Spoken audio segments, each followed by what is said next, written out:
souhaite tous devenir le prochain maire ou la prochaine mairesse de Montréal le 3 novembre prochain. Voici Richard Bergeron, Denis Coderre, Marcel Côté, Mélanie Joly.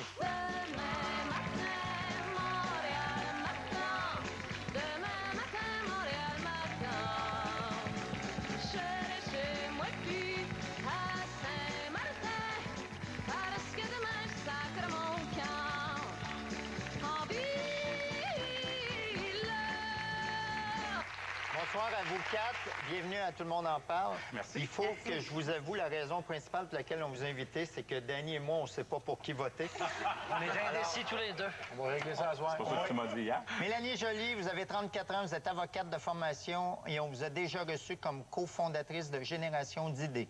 Denis Coderre, vous avez 50 ans, vous avez siégé 16 ans à la Chambre des communes comme député de Bourassa. Richard Bergeron, vous avez 58 ans et vous êtes titulaire d'un doctorat en aménagement urbain. Marcel Côté, vous avez 71 ans. On vous connaît comme économiste, conseiller stratégique et spécialiste en politique publique. Monsieur Côté, au moment où on se parle, vous tirez de l'arrière avec 11 des intentions de vote.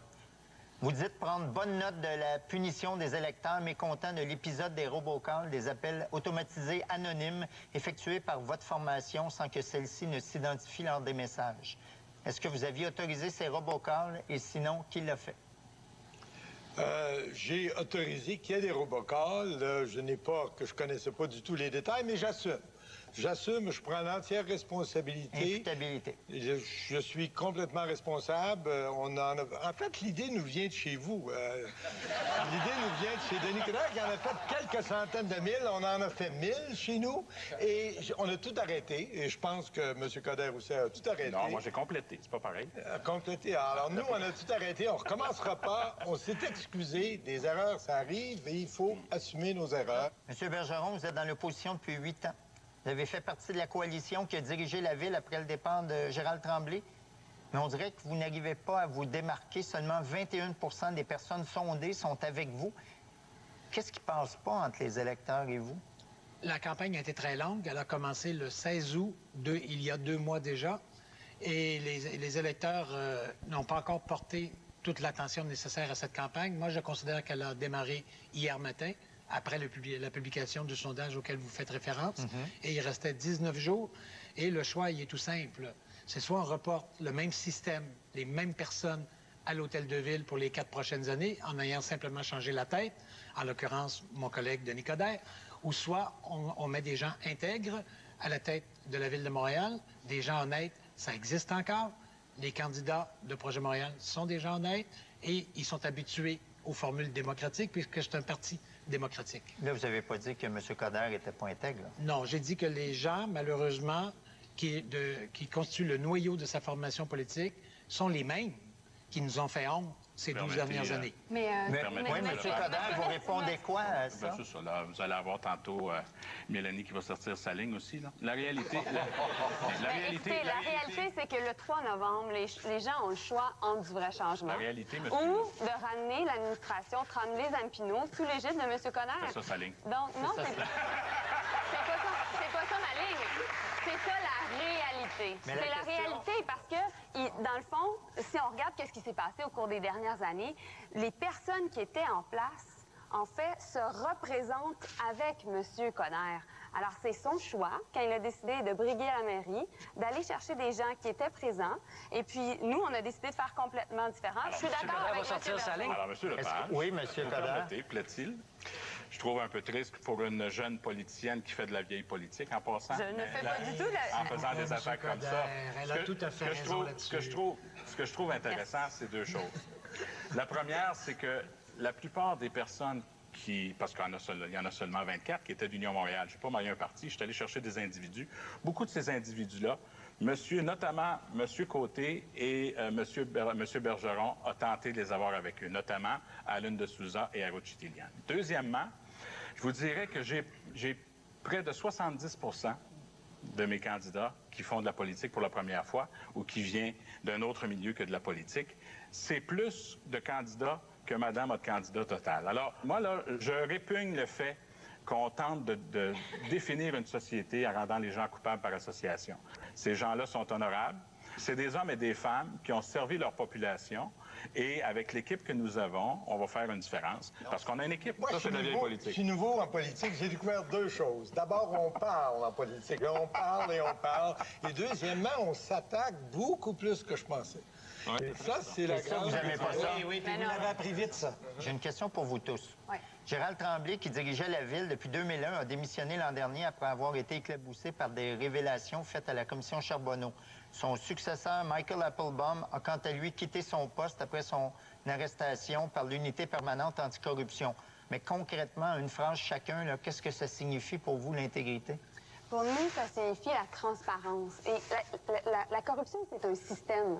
Donc, c'est des individus, mais c'est également un système qui est en place. On s'est inspiré de ce que New York a fait, de ce que Michael Bloomberg a fait pour casser la corruption. La seule façon d'éradiquer le problème, c'est vraiment d'avoir des gens intègres, puis aussi d'arriver avec toute l'information que la Ville détient deviendra publique. Monsieur Côté? C'est en donner aux payeurs de taxes pour leur argent et s'assurer qu'il n'y a pas de détournement à d'autres personnes. Et ça, c'est le manque d'intégrité. Mais l'intégrité aussi, c'est de donner aux payeurs de taxes de la valeur. Et ça, on tend à oublier ça. Monsieur Bergeron? L'intégrité, pour moi, c'est 10 années de rigueur éthique impeccable. C'est le service aux citoyens, c'est le témoignage concret, jour après jour, de notre dévouement à l'endroit de la cause de Montréal et des Montréalais. Et c'est notamment notre financement qui a été le premier à être mis en ligne. C'est les règles de financement que nous nous sommes imposées avec le juge Gomery en 2009 et que nous suivons toujours.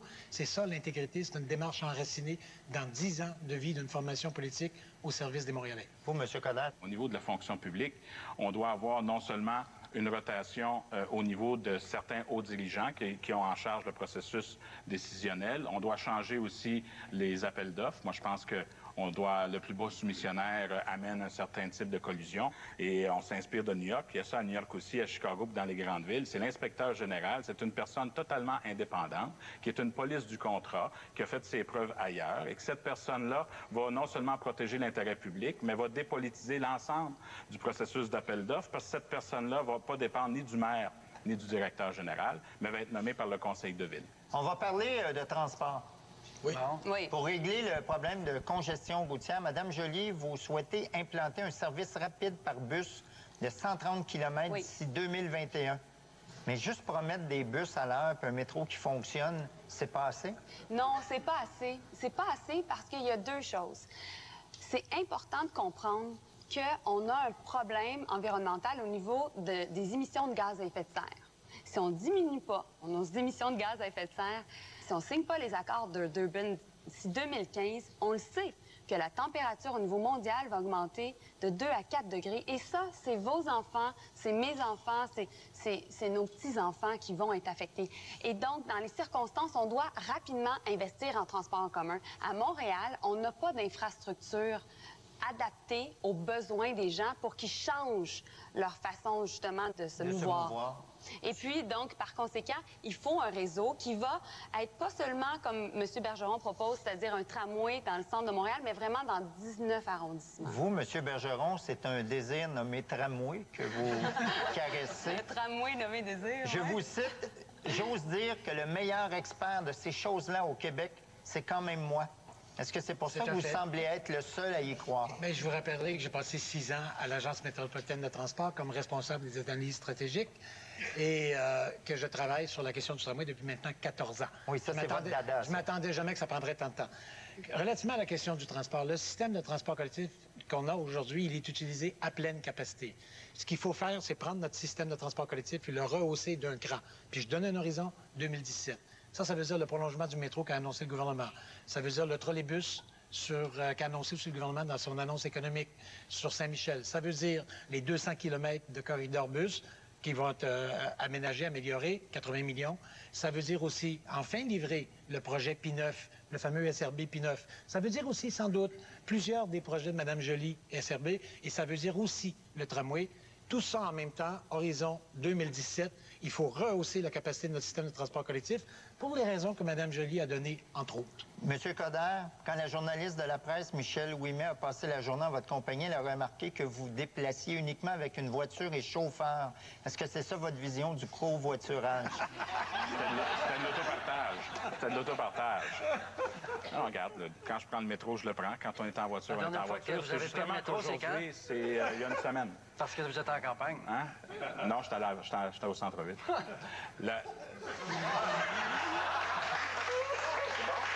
C'est quoi ça? Combien de tickets de métro? Moi, il y a deux choses. 3 piastres. On se fait tellement poser de questionnaires présentement, c'est Ils normal l'ont tous qu'on appris. sache. Comment ça, ils l'ont tous appris? Moi, je pense qu'il faut deux choses. La première, je pense qu'il faut respecter le payeur de taxes. Parce que moi, là, je viens de Montréal-Nord. Donc, le SRB, là, ça fait 7 ans. Alors, quand on vous dit là, que ça va se faire en 4 ans, là, c'est impossible. Avant de commencer à construire des SRB, là, il faut aussi penser aux infrastructures qui s'y rattachent. Et ça, là, ça prend beaucoup de temps. Alors, ce qu'on devrait faire, c'est d'avoir plus de voies réservées, plus d'autobus, s'assurer, puis on va les avoir déjà, donc on va augmenter la fluidité. Pour régler le problème de congestion, ça prend une vision régionale.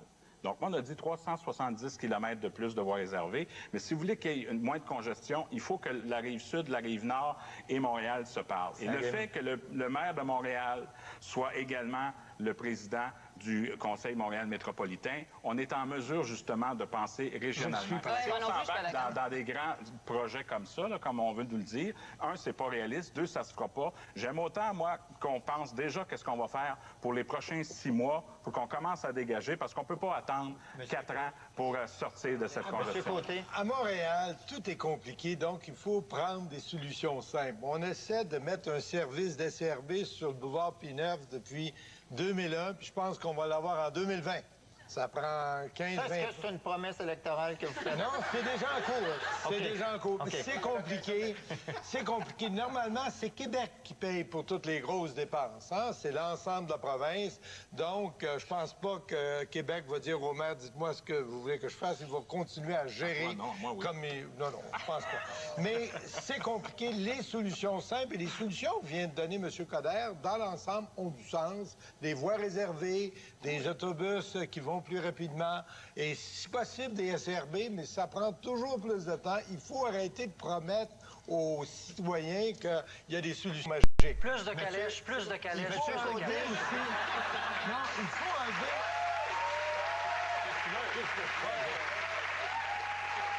Les gars, vous avez fait faire, Il faut enlever les cônes oranges à Montréal. Ah ben ça, oui. Les travaux prennent trop de temps et ça crée de la congestion. Vous trouvez? On va laisser ça tout de suite. Monsieur Lepage, si vous permettez, ce que j'entends, c'est qu'on n'est pas capable. S'il avait fallu qu'on ait cet esprit-là en 1960 à Montréal, il n'y aurait pas de métro à Montréal. On a bâti un réseau complet de métro. Non, on va commencer 3 par lignes s'assurer en qu'il 4 ans, fonctionne 1962, 1966. Hey, il n'aurait pas fallu que vous ayez été là. Vous autres, au tournant des années 60, de quoi aurait de l'air Montréal aujourd'hui? Nous, on en 63. Après, ça a commencé. Monsieur Côté, je vous cite. Vous gagnez 1 million à la loto. À qui allez-vous le donner en gestion? Au plus beau parleur, au plus grand rêveur ou à votre beau-frère comptable? Qui est le beau parleur et qui est le grand rêveur ici? Et où est Mélanie Joly? Oui, c'est ça. J'ai raté ma phrase parce que j'aurais dit à quelqu'un qui n'a pas d'expérience ou dites-lui, là. Et je suis même pas... Non, mais je voudrais pas. C'est une image, mais je rappelle aux Montréalais qui votent pour leurs taxes le 3 novembre. Donc, vous êtes le Qui beau-frère votent pour leurs comptable. taxes. Dans chaque loyer qu'on paie au Québec, il y a à peu près 150 $ par mois qui est payé en taxes. Une maison typique, c'est 3, 4, 5 000 $ de taxes par année. C'est là-dessus que vous votez. Alors, allez voter. Il va y avoir, si on se fie à l'expert de Radio-Canada la semaine dernière, moins de 40 des gens qui vont voter, 39, puis ils vont se plaindre de leurs taxes. Absolument. Alors, vous votez sur leurs taxes et faites attention à qui vous en donnez la gestion, comme si vous gagnez à la loto. Vous êtes tous les 4 opposés au projet de Charte des valeurs québécoises. C'est peut-être pour ça que le ministre est parti. Le ministre responsable de la métropole, Jean-François Lisée, vous a demandé un peu de discrétion sur cette question. Comptez-vous l'écouter? Vous allez... Non, pas du tout. Pas du tout. On est Il y a quand même un pourcentage de vos électeurs qui sont Non, pour. mais c'est ça la vraie question. Si pendant une campagne électorale, on ne peut pas faire des débats, qu'est-ce qu'on va faire? Mais quand on a une situation qui se touche principalement à Montréal, pour moi, l'intégration ne veut pas dire uniformité. Ouais. Alors, c'est dans ce sens-là qu'il faut le prendre. Qu'on fasse un débat serein. Je demande à tout le monde de rester calme. OK, je vais Mais avoir vos opinions là-dessus Jean-François sur la Lisée, charte. En fait, qu'ils prennent moi- des notes plutôt que de nous dire de laisse la fermer. Mais en fait, moi, personnellement, je suis contre. Mais le plus important, en fait, c'est que, justement, on voit le texte de loi et qu'on puisse, justement, arriver et permettre une bonne intégration de nos immigrants, s'affirmer culturellement à Montréal. C'est important que les gens au Québec comprennent que Montréal, on a une culture qui nous est unique. Mais et c'est à qui- Montréal que sont toutes les communautés. Exactement. À peu près tout Exactement. l'ensemble C'est la diversité des religions pratiquées Exactement. au Québec. Et donc, par conséquent, cette charte-là, elle doit être acceptée par les Montréalais. Et ça, c'est un fait qui est très important. Et justement, moi, en tant que, dans le fond, futur maire de Montréal, je soumettrai la question au conseil de ville. Monsieur Moi, Bergeron. c'est plus que notre droit de parler au nom de Montréalais, c'est notre devoir. Et c'est notre devoir d'inviter le gouvernement du Québec à la plus grande prudence pour ne pas créer une fracture entre Montréal et le reste du Québec. Et je conclurai en disant que moi, j'ai été élevé par des sœurs quand j'étais à l'orphelinat. Elles étaient voilées. C'était le Québec de cette époque-là. Le Québec, je crois avoir été bien élevé. Je pense que Vous en êtes très conviendrez- poli et bien vous en vêtu. conviendrez, Oui. bien poli, bien vêtu. Alors, le Québec change. Le Québec de quand j'étais jeune, le Québec de quand j'avais 20 ans, le Québec de quand j'en ai eu 40, le Québec de maintenant que j'approche de la soixantaine. Ce ne sont pas les mêmes Québec. Il n'y a pas de débat qualitatif à faire sur le sujet. C'est une réalité qui est différente. Mais de grâce, j'invite le gouvernement à la plus grande prudence dans le texte de loi pour s'assurer de ne pas dresser un mur entre Montréal et le reste du Québec. Comment garder les familles dans le 514? Meilleures écoles, meilleurs parcs et des appartements suffisamment grands. Leur donner un toit, mais un environnement propice où les familles vont vouloir élever leur famille. Alors oui, ça prend plus de parcs, ça prend des écoles, ça prend des transports en commun efficaces, puis ça prend une qualité de vie qui leur permet de vouloir venir rester ici. Nous, on a une opération de 30 000 familles pour amener 30 000 familles à Montréal, dans le 514, et s'assurer justement de leur donner des programmes d'accessibilité à la propriété, mais en plus aussi du transport en commun avec notre SRB et que la Ville fasse des réserves foncières dans les quartiers pour avoir des écoles primaires. Tout ce qu'ils ont dit est vrai, mais ce n'est pas suffisant. On parle de l'exode de 8 à 9 000 ménages par année, dont 6 000 à 7 000 familles. C'est ça l'ordre de grandeur. On a besoin de beaucoup plus que ça. On a besoin de créer de nouveaux quartiers, tel le quartier de l'entrée maritime que je propose à l'est du pont Jacques-Cartier, un endroit somptueux. Ça va être un des plus beaux quartiers du monde. Toutes des affaires pas chères. Oui, c'est ça. Sans compter la décontamination. Des taxes on passe dans des l'autre. taxes pas trop élevées. Dany, ça coûte Des rien, taxes c'est du pas trop développement économique. Monsieur Côté, je vous cite. Je ne ferai qu'un mandat. Et si j'ai pas ce mandat, je n'irai pas à l'hôtel de ville pour parader et faire des tatas. Je ne cherche pas une job, j'ai d'autres choses à faire d'aussi excitantes que Montréal. Êtes-vous certain que ça vous intéresse d'être maire? Parce que vous avez encore le temps de changer d'idée. C'est là. tout ce que je dis. Je veux être maire. Je veux être maire. Je me présente pour être maire. Je crois que je sais quoi faire pour être maire. Et je vais être maire parce que je crois que les Montréalais, ce qu'ils cherchent, là, c'est un maire, un véritable maire qui va gérer la ville. Madame Joly, vous promettez que si jamais ça ne fonctionne pas pour vous, vous serez là en 2017. Qu'est-ce que vous allez faire d'ici là? Moi, c'est pas compliqué. Je vais devenir maire le 3 novembre. Ah, OK. OK, c'est réglé. C'est réglé. On perd notre temps. Ceci dit, c'est... Moi, je suis en politique municipale pour y rester. Mon cœur est à Montréal et c'est ici que je veux m'investir. Monsieur Bergeron, si vous échouez dans votre tentative de gagner la mairie, êtes-vous prêt pour un autre 4 ans dans l'opposition? Vous devez commencer cette année, là, vous, le vétéran. C'est très dur d'être dans l'opposition. C'est très frustrant. Et on a tellement hâte à la prochaine élection. C'est pour ça que j'apprécie tellement la période actuelle. Vous aimez ça, vous? Ben oui, j'aime ça. J'aime les campagnes parce que c'est long, attendre 4 ans la prochaine campagne. Vous aimez les campagnes en ville? Alors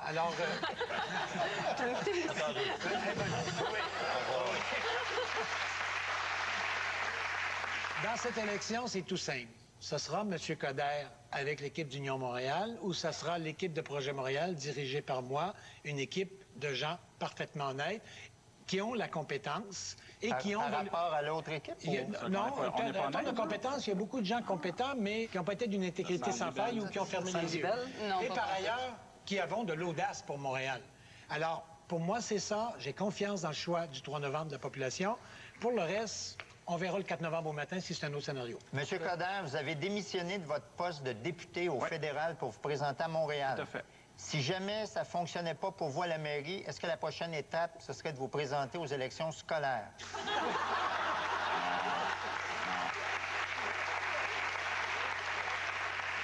Je trouve ta question intéressante. Oui. Moi, là, Guilla, c'est pas compliqué. Ma vie, c'est de servir les gens. J'ai toujours été en politique. Il y en a qui ont des vocations hautes. Moi, tu peux rire. Ça, c'est la culture. Moi, c'est ça. parfois, je trouve que... C'est une série de lignes. On va toujours travailler pour les gens. Si la tendance se maintient, c'est très Radio-Canadien, ça. Ouais. Je devrais être maire le 3 novembre. On va travailler en conséquence. On prend rien pour acquis. Mais c'est clair que les gens savent depuis le début que j'ai cette proximité et j'ai toujours été là pour servir les Montréalais. Merci à vous tous d'avoir été là. Danny, est-ce J'ai une carte pour vous, c'est la même. C'est la même? mais C'est vrai? Je vais vous laisser débattre à qui la lit.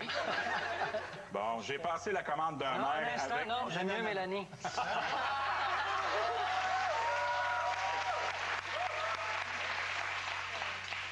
J'ai passé la commande d'un maire avec la vision de Bergeron, l'expérience de Côté, la fraîcheur de Joly et la bonhomie de Denis.